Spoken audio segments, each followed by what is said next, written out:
Olá pessoal, espero que todos estejam bem. Gente, hoje é a minha voz que tá meio fanha, tá? Então, desculpem aí. Eu tava pensando no que falar sobre esse vídeo de hoje, que é praticamente sobre o ano novo, né? Nós estamos aí, o quê? 2 dias para entrarmos no nosso ano novo. E aí eu fiquei pensando o que falar, o que dividir com eles, né?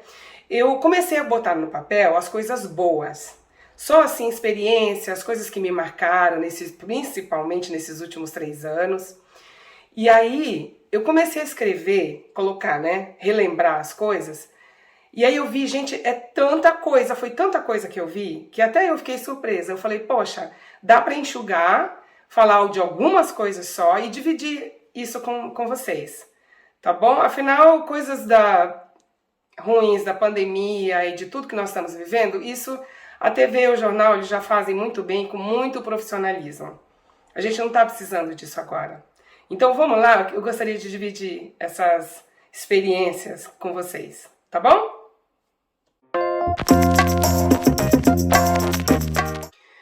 Aí então eu vou começar falando sobre umas três cenas, uns 3 fatos que aconteceram durante a pandemia aqui na cidade de Sydney comigo, gente. O primeiro foi assim, a gente estava andando, caminhando de manhã, como a gente sempre faz, sempre que a gente pode, né? Porque também não é todo dia. Estávamos caminhando e aí passamos na frente da casa de um vizinho nosso que tinha tem ainda, um muro baixinho. E aí nós vimos que tinha um monte de livro assim, organizadinho, bonitinho em cima. E uma placa. E aí nessa placa dizia assim, pode pegar, espero que alivie toda a tensão que nós estamos passando com esse vírus. Só peço, por favor, me devolva assim que terminar. Isso. Aquilo ali me parou. Sabe, eu falei, gente, que boa ideia. Olha, uma coisa tão simples, não é? E às vezes a gente pensa assim, eu não posso ajudar ninguém porque eu não tenho dinheiro. A gente sempre relaciona o dinheiro ou coisas materiais para poder conseguir ajudar alguém. E essa ideia eu achei assim tão incrível.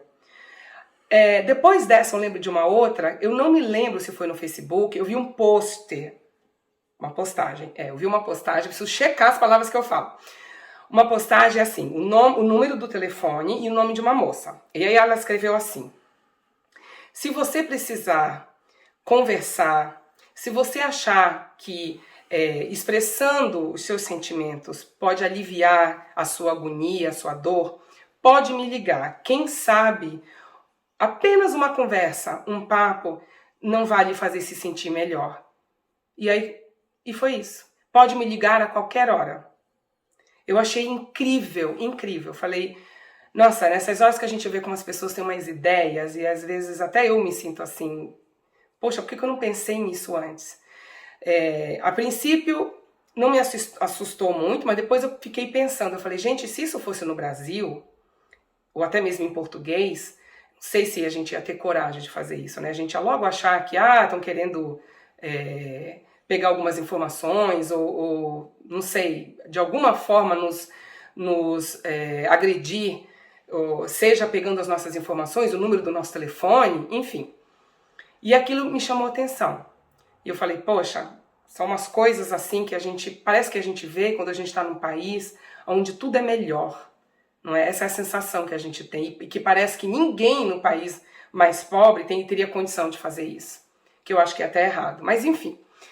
Então, aí, o último foi, eu comecei a pesquisar e ficar mais tempo na internet, tanto YouTube quanto Facebook, em toda a mídia social, e aí, um belo dia eu entro no meu Facebook e vejo lá uma foto de um rapaz barbudo e algo escrito assim, oi, lembra de mim? Aí eu olhei aquilo e falei, gente, Luiz Augusto.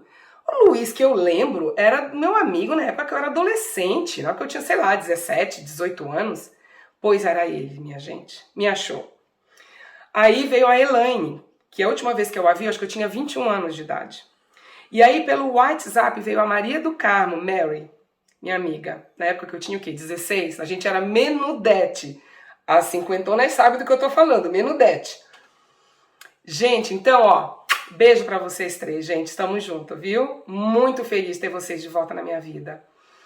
E aí, gente, agora eu queria falar Tô ficando animada. Queria falar sobre algumas coisas que eu vi durante essas 5 décadas, né? Que fazem parte da minha vida.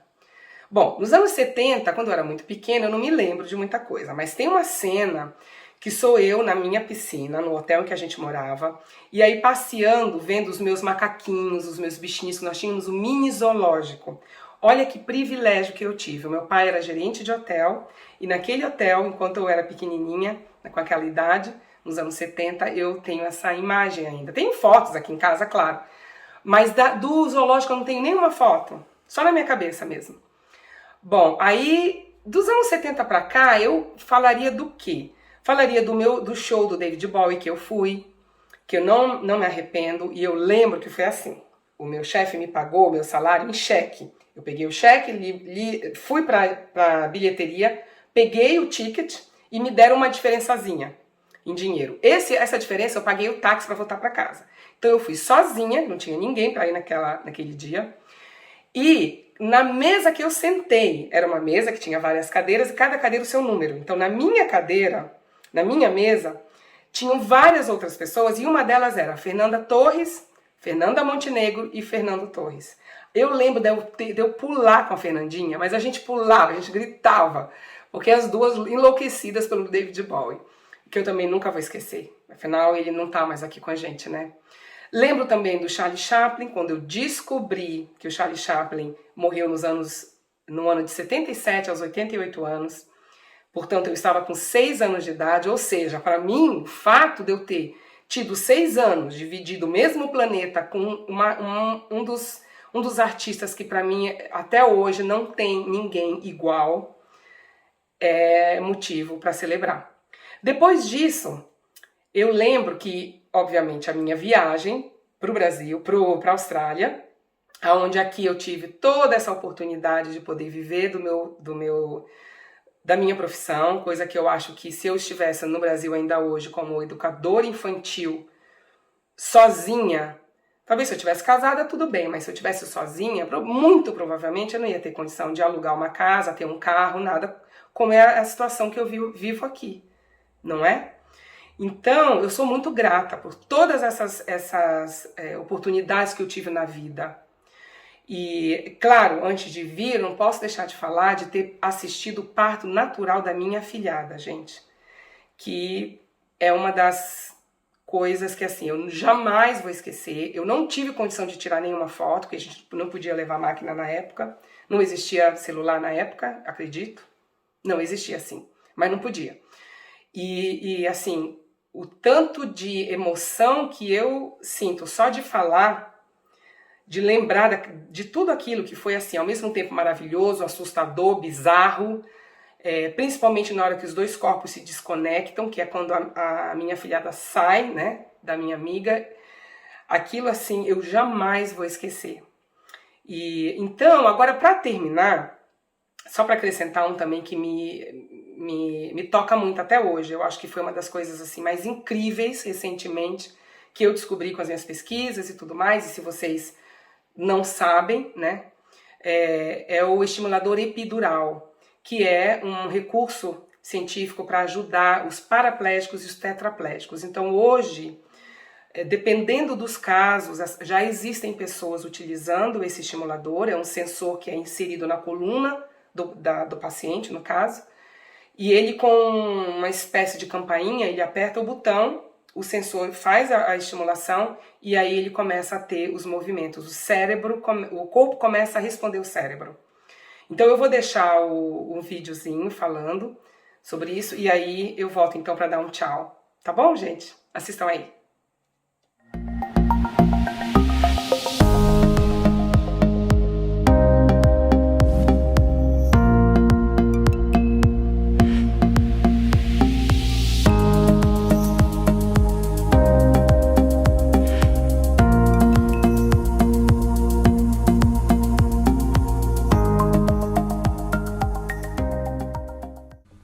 A estimulação medular é uma terapia em que nós buscamos, através de estímulos elétricos enviados ao cérebro pela medula, bloquear os estímulos dolorosos que o paciente tem a partir da doença de base dele. Quando um paciente é candidato à estimulação medular, é importante que ele siga 2 etapas. A primeira etapa é um teste ou trial de estimulação medular. Esse é um procedimento cirúrgico que é feito ou numa clínica muito equipada ou preferencialmente no hospital. O paciente é deitado numa maca, de barriga para baixo, sob anestesia ou uma leve sedação, e através da pele dele, com um bloqueio anestésico regional, nós inserimos um eletrodo. Esse eletrodo é posicionado em cima de uma membrana que recobre a medula, que se chama dura mater. E esse é o eletrodo que vai levar até a medula os estímulos elétricos da estimulação medular. O procedimento ele é um procedimento temporário. Esse estímulo de trial vai ser feito por alguns dias. A quantidade de dias depende da patologia do paciente. Ao final do procedimento, o paciente acorda e em seguida ele é liberado para casa. Nos dias seguintes, nós, através de ajustes e acompanhamento em consultório, vamos ver a eficácia e a localização do eletrodo. Se a região que nós estamos estimulando é a região que corresponde à dor do paciente e se aquele paciente, mesmo que ele seja candidato, realmente percebe a vantagem da estimulação medular. Ao final desse período, nós analisamos a evolução do paciente, checamos com ele o grau de satisfação, se ele também percebeu efeitos colaterais ou não, e daí nós decidimos se esse paciente vai ou não fazer um implante definitivo. O implante definitivo é uma cirurgia um pouco diferente. Você pode utilizar tanto um eletrodo colocado com uma agulha através da pele, ou um eletrodo maior posicionado através de uma pequena cirurgia em que é removida a parte de trás da vértebra. Isso não tem muitas consequências de longo prazo, é um procedimento também muito simples. Esse eletrodo ele é posicionado de uma maneira definitiva e através da pele, sem que o paciente perceba qualquer tipo de fio externalizado, ele é conectado a um pequeno gerador que é como um marca-passo, que em geral é posicionado na região lombar atrás das costas. Tá? Tudo isso é imperceptível, tem apenas pequenas cicatrizes cirúrgicas e o paciente tem alta do hospital ou no mesmo dia ou no dia seguinte, de acordo com o caso do paciente. Vocês viram, gente, não é incrível? Então, assim, depois de tudo isso que eu falei, eu tenho mais do que motivos para celebrar. E, claro, a nossa celebração maior que eu desejo a todos vocês e a toda a minha família também, é o fato de todos nós estarmos vivos, não é? E continuarmos aí nesse novo ano, que eu tenho certeza que vai ser muito melhor, tá bom? Então, para terminar, eu gostaria de fazer um brinde de Feliz Ano Novo, não só com vocês, como com o editor também. Editor, please. Tchim, tchim. Feliz Ano Novo. Cheers. Happy New Year, Happy guys. New Year. Feliz Ano Novo. Tchau, pessoal.